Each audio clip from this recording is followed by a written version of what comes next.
Then.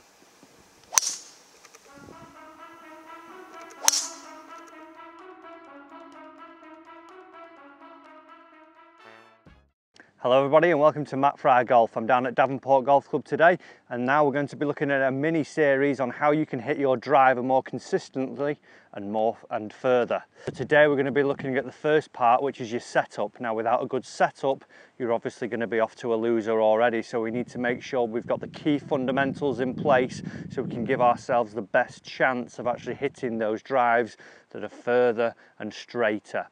So what we need to understand is how we're actually going to stand to the ball firstly, and actually how our spine angle changes from when we're actually hitting an iron shot and why it changes and what that will help promote. So firstly, the stance. Now, when you're taking your stance, generally you don't have too wide of a stance with an iron shot because, you know, we're not trying to hit it as hard as we would a driver. Obviously being a lighter club, we're going to create some more head speed with this one, so we need to create a bit more of a solid base for us to be able to support that speed that's going to be created to hit these further drives and, you know, more consistent drives. So what we need to do firstly is basically make our stance, and when we're taking this stance now, normally you'd just be a little bit about shoulder width apart here. As you can see, I'm shoulder width apart. Now what I want you to do is just give yourself an extra couple of inches in your right foot if you're a right-handed player, and obviously left if you're a left-handed player.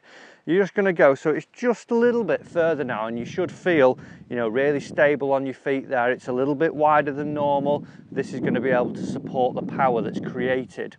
Also, when we take our stance, one key I want you to do is really flare this left foot out a little bit more than usual. When we do this, this left hip's going to be turning quite a lot in the swing if we're going to be hitting some longer drives, you know, getting the club moving a bit quicker. So what we need to do is create a platform where the hip is able to actually rotate freely, as opposed to having your left foot a little bit straight on, facing forwards, almost pigeon-toed. It's going to lock this knee up and it's not going to be able to turn, going to create some resistance in our actual turn. So what we need to do there, like I say, is just turn it out a little bit, flare it to the left with your left foot again for the right-handed player. Now once we've made that solid setup, that base that, you know, can support what we're trying to create, we need to make sure that we've got our weight in the right position. If we don't do this, you know, how many times have you seen your mates giving it the big swing and then all of a sudden they're, you know, falling over, they don't look balanced at all, there's no, you know, balance to the finish, doesn't look very rhythmical, the swing, they're off balance even when they've started there. So what we need to do once we've made sure we've got this wider setup is actually that our weight dispersion is in the right place. So if you imagine your foot, you know, you've got your heel of your foot, your toes, and then obviously your bridge where the middle of your foot and the balls of your feet are. Once we've created this wider setup, we want to feel that our weight's a little bit more in the balls of our feet, not in your toes so you're falling forwards, or in your heels so you're sat back off balance. It needs to be in the balls of our feet so we look really athletic when we're stood to it. If you imagine a boxer or a tennis player, if you see any great boxer, they stand, they're on the balls and they're ready to explode into the punch. Same with a tennis player, when they hit those big shots down the line, they're always ready to explode through the shot.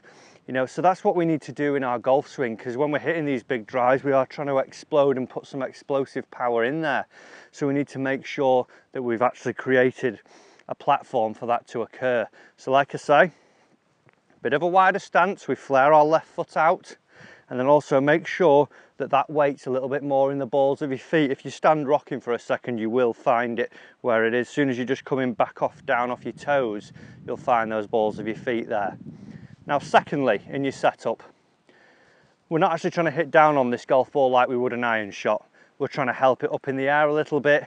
Not very much loft on the driver, so we're just trying to pick it off and actually create sort of an upward swinging motion. So we need to change our ball position, and we also need to change our spine angle. Now firstly, your ball position. Like I say, we're trying to hit up on it, so we want the swing, the club head, to be coming on the outside of the arc. You know, when it's exiting the arc here, it's on an up point here, lifting up. It's not going to be straight in the middle here, because that's the low point of the arc. It needs to be slightly higher than that so we can pick the ball off the tee a little bit more. So we're going to move the ball into our left heel here, or your left shoulder, whichever you prefer to see it. It's inside your left heel or in that left shoulder. Then secondly, you know, this is a big one. I see a lot of guys and teach a lot of guys and girls who stand very level to the ball. The shoulders are quite level here. They've done everything, they've got a good setup pretty much, but then they've not altered the spine angle, and they tend to chop down on the driver, creating a lot of spin on it, which is not what, you know, is going to help a good drive, a long drive through the air. So what we need to do is change this spine angle, make sure it's behind the ball and we're actually promoting this upward strike on the shot. So we're here, and what I want you to do now, just take your driver and put it up your sternum so you can imagine where your spine is, and all we're going to do is just tilt it ever so slightly behind, and what you'll notice is this left hip pops out ever so slightly and the line of my shoulders has gone up. You'll probably see the video here with some other lines on it to help you imagine that there. So what it actually feels like is we're hanging back behind the ball a little bit. We're not over here waiting to hit down on the golf ball, we're actually behind it a little bit and we're going to be hitting up on the golf ball. Yeah? So to recap that, guys, we need a little bit of a wider stance. Our left foot for the right-handed player is going to be flared out a little bit. Our weight needs to be in the right position. You need to be balanced. Don't want to see any pirouetting when you're swinging hard. Look at all the tour players, you know, always look lovely and balanced when they've hit those long drives. They look in control. Then secondly, make sure we're hanging behind the ball a little bit more, and that the ball has come to that left heel or your left shoulder, and then you've got the good platform to hit a solid drive from there then.